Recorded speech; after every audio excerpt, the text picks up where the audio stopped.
Would you explain, with that confluence, if you will, of Grote and the industrial automation and the fact that you're also looking at innovation for Donato's Pizza and making yourselves more effective, how do you transition that industrial automation into the restaurant space?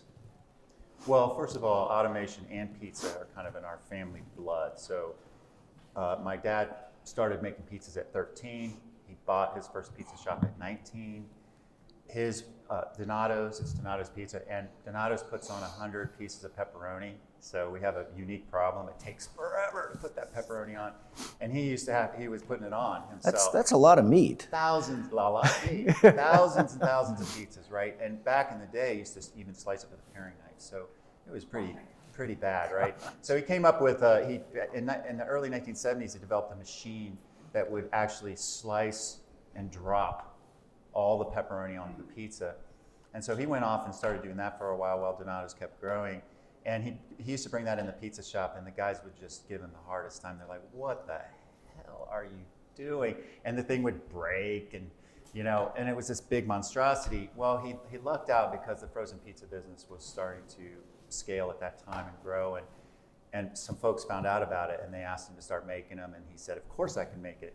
And now the Grote pepperoni slicers in really all frozen pizza manufacturers across the world, and they can do up to 400 pizzas a minute. So the Grote company does some other automation as well. So to answer your question is, we have the pizza restaurants, we have a frozen pizza brand, we have the automation, and now we have the Edge Innovation Center to try to figure out how to leverage all of our know-how around automation and pizza and bring that into the restaurant as fast as we can.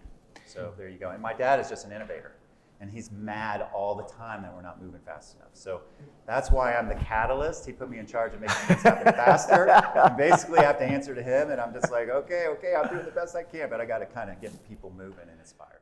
You described, Tom, it's fantastic. The caution that I would make is, do not forget the human factor. And for those of us that are old enough, I hearken back to maybe the late 80s when ATMs first came out. ATMs were going to be the death of the bank, and there was never going to be a person inside the bank ever again. And today, there are actually more tellers, more people inside the bank than there was after they threatened. That's a great point. And that's because they realized that the human factor is still a really important element to automation. So I think you've got to be able to find that link between the two. Yeah, that's a great point. It is a customer experience at the end of the day.